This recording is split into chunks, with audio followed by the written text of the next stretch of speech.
Hello and welcome to Back to the Feature, the show we talk about movies past, present, and future. Today, we're going back to June 3rd, 1987 to talk about The Untouchables. Reaction to generate the 1.21 gigawatts of electricity. 1.21 gigawatts! The Untouchables stars Kevin Costner and Robert De Niro, and when I was growing up was one of my favorite VHS tapes. I always thought that the 1930s era, like Prohibition, gangster, crime stuff was always so interesting, and this was kind of a more action movie, a little more of an action movie kind of version of those noir flicks. So yeah, it was definitely a really fun kind of like Dirty Dozen movie that you could kind of go to as a kid. John, what's your experience with The Untouchables, and what are some of your thoughts? I didn't grow up with it. It was a movie that I watched later in life for the first time, and then I just watched it the second time for this review. The first time I had different thoughts than my second time viewing it. It's a fun movie. It definitely is a fun movie. It's locked right in there in the 1980s. I didn't get that feeling the first time I watched it, though. It was the second time where the 80s stuff really started to stick out a bit. But it's a fun movie. I love seeing Robert De Niro playing Al Capone. Yeah, I think that he's kind of the brightest spot of the whole movie. The movie gets kind of this like shot in the arm every single time that he's on camera, and I definitely think that, especially in the first like 2/3 of this movie, it is missing a lot of Robert De Niro. Yeah, I grew up in a tough neighborhood. Sometimes a reputation follows you. There is violence in Chicago, of course, but not by me and not by anybody I employ, and I'll tell you why. It's not good business. And it's kind of like you're just kind of like hanging on, waiting for the next scene of him. Yeah, it's got an interesting. I just love the feel, like kind of that. It really does kind of almost fetishize Al Capone in a way. It's just like some of the shots and some of the scenes and some of the monologues that he gives in this movie is very intense. Well, you do have to remember it's directed by Brian De Palma, who directed Scarface, and I think everybody kind of knows. Yeah. Like that movie and that specific work, but I think that he does some good things in this movie, and he picks some great locations. You have Chicago. I mean, that is always a great location to film in, and they use it to, I think, the best of their ability. And he films, I think, a lot of great locations in this movie, and it really it captures that time period really well. Yeah, totally. But yeah, no, it's just seeing Sean Connery too. He's always fun. I think some of the lines and line deliveries in this movie is awesome. Oh yeah, there's a lot of classic lines. Some of them, mainly a lot of them have to do with racial slurs. But I mean, I love that one. Enough of this running shit. That's really great. I think that's always gold. I think that little line. But I definitely have to say that there was some things about like Sean Connery's character and just sort of like the tone of the movie that definitely bothered me. And like watching this again now, I hadn't watched it in quite a few years. Like I said, I was a kid like the last time I saw it, and I can't believe that I was a kid, but I watched this. It was a pretty bloody affair really at the end of the day. Yeah. And one really messed up scene involving Sean Connery where he mutilates a corpse. There's no other way of putting it. That's what the man does. He mutilates a corpse, okay? And Kevin Costner is just like, that's fine, because it's the Chicago way. Like, what? Like, there was some leaps and bounds there where this movie was just, I think just kind of going into some like territory that was just, I think, a little messed up for the rest of the film. Yeah, there's a lot of camp. And some really weird, awkward camp in this movie that I don't remember being in there watching it. And like I said, I didn't watch it as a kid the first time either. I was an adult. And it just, after watching it again, it's just, wow, there is some 80s camp in this movie. Oh, yeah. You know the most 80s thing for me, actually, when I was watching it? It has to do with Ennio Morricone's score, which, I mean, I forgot that he's the one who did this score. But it's the gangster villain theme, the meow meow meow meow meow meow. Like there's just, I think it's like the synths and the drums and stuff in that is very 80s. Like that whole song sounds very 80s when they're like going through like the hotel and stuff and showing all the gangsters and like how that works. Speaking of Morricone, I mean, he's one of my favorite composers. And I was excited because I didn't know he did this movie. It's just one of those that got swept under the rug for me. But it just coming into it, the title card and like Yeah. the main theme of the movie. The main theme is so great. good. The main theme is great. So good, but it's I think a really inconsistent work from him. Yeah, it's very hit In and this miss. movie, there's just stuff in it where they were doing like a really 80s. It's like that overly sympathetic. Oh yeah. Like overly dramatized, like that music that kind of plays over the scenes. It's just kind of like Yeah, and I think I know exactly where you're going, and I think it has a lot to do with what they asked him to do, and I think it has to do with a certain character that John and I had some very strong feelings about when we were watching it, and that is the character of the wife, Kevin Costner, Elliot Ness's wife, Mrs. Ness. Just tell me, are you being careful? Careful as mice. She is, I mean, she's just sort of the perfect woman, isn't she? She's just sort of there and smiles. It's like shockingly underdeveloped. Yeah. And it's like Kevin Costner already isn't that strong in the movie. If you're disagreeing with us, watch this movie again. There's a couple times he straight up just imitates Jimmy Stewart. Like, I swear to God, he like pulls this emergency valve where he just goes, oh, Mr. Gower. Like, I swear, he just does that in this movie. There's, I think, 3 scenes or so where he does that. He was just pulling from that 1930s. Like, what do I got in my back? What do I got? Here? What do those 30s people sound like? I'll just imitate Jimmy Stewart. He's good at acting. It works. But it's just some of the stuff in there was just like really cheesy, and she just was so underdeveloped. And this is his wife. Like, this is what's kind of like supposed to be like centering him and making him like the best cop he can be, and it's just it falls so flat. She's just sort of constantly happy. I think there's one time she's a little bit mildly concerned for his well-being. I swear, she just has this look on her face like she's just on a lot of opiates. At that time, it was a lot easier to get your hands on some of this really strong stuff. Maybe she was into Freud or I don't know. But she looked like she was on something. If they had Prozac back then, this woman was on a lot of Prozac. That's what she seemed like the whole movie.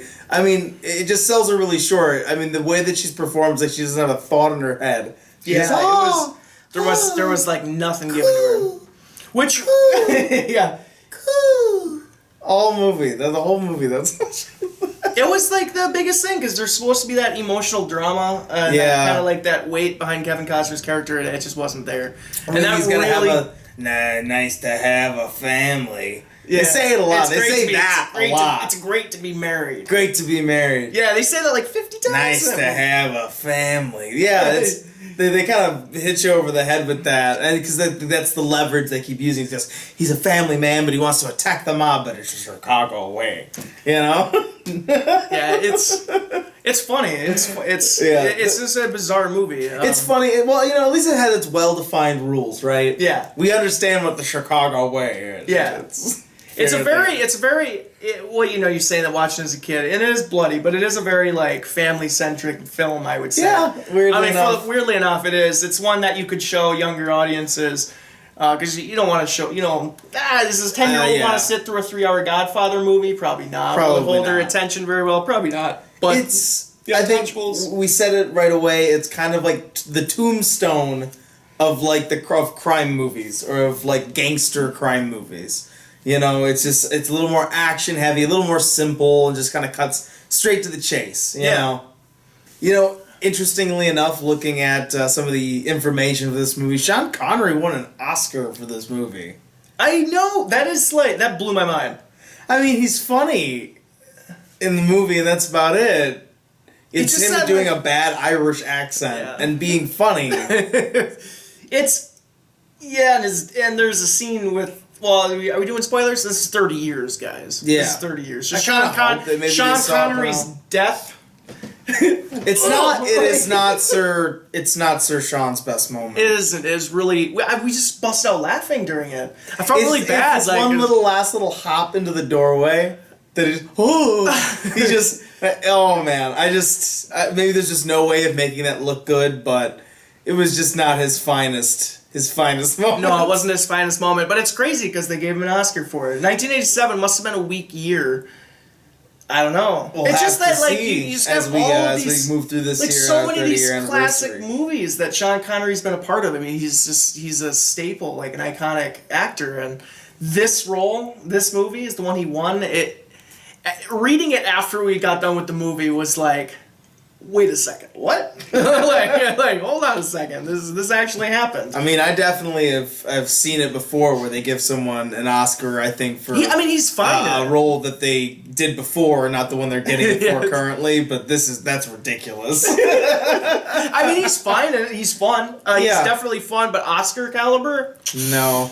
Ooh. I think there's a lot of things about this movie that would not fly today. I think that's the main overall thing here. I think that especially the characterization of the women in the movie, or sorry, the woman. Men? Yeah, there's maybe one, maybe two.